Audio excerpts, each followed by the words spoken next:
அத்தனை செல்வமும் உன்னிடத்தில் நான் பிச்சைக்கு செல்வது எவ்விடத்தில் வெறும் பாத்திரம் உள்ளது என்னிடத்தில் அதன் சூத்திரமோ அது உன்னிடத்தில் ஒரு முறையா இருமுறையா பல முறை பல பிறப்பெடுக்க வைத்தாய் புதுவினையா பழவினையா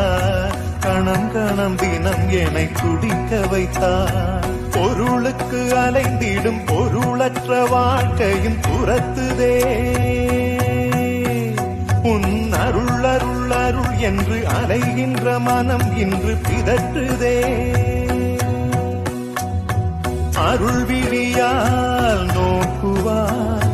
மலர்பதத்தால் தாங்குவாய் உன் திருக்கரம் என்னை அரவணை